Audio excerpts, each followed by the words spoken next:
ರಾಮಾಯಣದ ಕಥೆಯನ್ನು ನಿಮಗೆ ತಿಳಿಸುವ ನಮ್ಮ ಪ್ರಯತ್ನಕ್ಕೆ ನಿಮ್ಮ ಬೆಂಬಲವಿರಲಿ. ಮಂತ್ರಿಗಳು ಮತ್ತು ಸೇವಕರು ಮಹಾರಾಜರ ಆದೇಶದಂತೆ ಚತುರಂಗಿಣಿ ಸೈನ್ಯದೊಂದಿಗೆ ಶ್ಯಾಮಕರ್ಣನ ಕುದುರೆಯನ್ನು ಬಿಡುಗಡೆ ಮಾಡಿದರು. ರಾಜ ದಶರಥನು ಎಲ್ಲಾ ಜ್ಞಾನಿಗಳು, ತಪಸ್ವಿಗಳು, ವಿದ್ವಾಂಸರು ಮತ್ತು ವೇದಗಳ ವಿದ್ವಾಂಸರಿಗೆ ಯಾಗವನ್ನು ನಡೆಸಲು ಕರೆಕಳುಹಿಸಿದನು.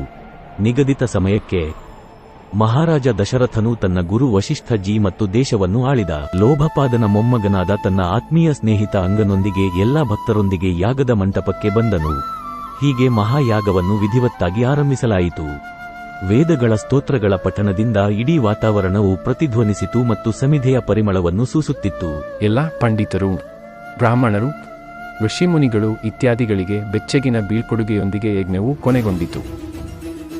ರಾಜ ದಶರಥನು ಯಾಗದ ಪ್ರಸಾದವನ್ನು ತನ್ನ ಅರಮನೆಗೆ ತೆಗೆದುಕೊಂಡು ಹೋಗಿ ತನ್ನ 3 ರಾಣಿಯರಿಗೆ ಹಂಚಿದನು.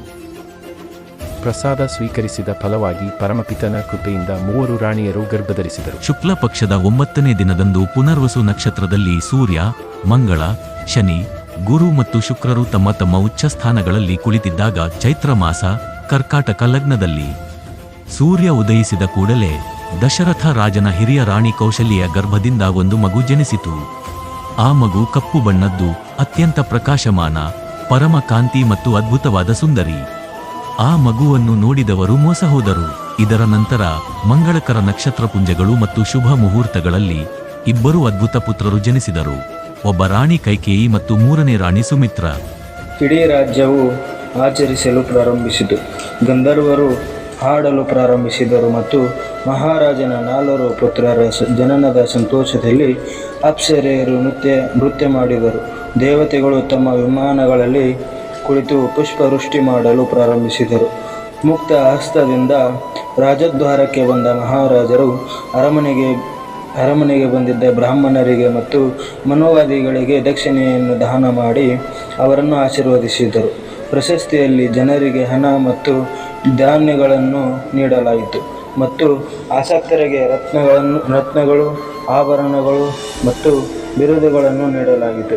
4 ಪುತ್ರರ ನಾಮಕರಣವನ್ನು ಮಹರ್ಷಿ ವಶಿಷ್ಠರು ಮಾಡಿದರು ಮತ್ತು ಅವರ ಹೆಸರನ್ನು ರಾಮಚಂದ್ರ, ಭರತ, ಲಕ್ಷ್ಮಣ ಮತ್ತು ಶತ್ರುಘ್ನ ಎಂದು ಹೆಸರಿಸಲಾಯಿತು.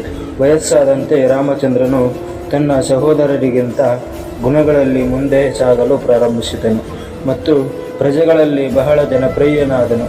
ಅವರು ಬಹಳ ವಿಶಿಷ್ಟವಾದ ಪ್ರತಿಭೆಯನ್ನು ಹೊಂದಿದ್ದರು.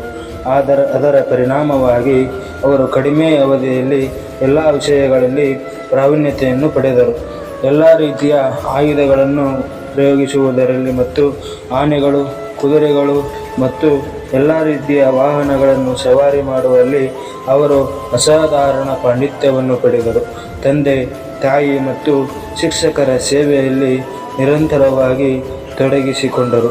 ಉಳಿದ 3 ಸಹೋದರರು ಅವರನ್ನು ಹಿಂಬಾಲಿಸಿದರು. ಈ 4 ಸಹೋದರರಲ್ಲಿ ಗುರುಗಳ ಬಗ್ಗೆ ಎಷ್ಟು ಗೌರವ ಮತ್ತು ಭಕ್ತಿ ಇತ್ತು. ಅವರಲ್ಲಿ ಪರಸ್ಪರ ಪ್ರೀತಿ ಮತ್ತು ಸಾಮರಸ್ಯವೂ ಇತ್ತು. ರಾಜ ದಶರಥನ ಹೃದಯವನ್ನು ತನ್ನ 4 ಮಕ್ಕಳನ್ನು ನೋಡಿದ ಹೆಮ್ಮೆ ಮತ್ತು ಸಂತೋಷದಿಂದ ತುಂಬಿತ್ತು. ಉಳಿದ ಕಥೆಯನ್ನು ಮುಂದಿನ ಭಾಗದಲ್ಲಿ ತಿಳಿಸಲಾಗುವುದು.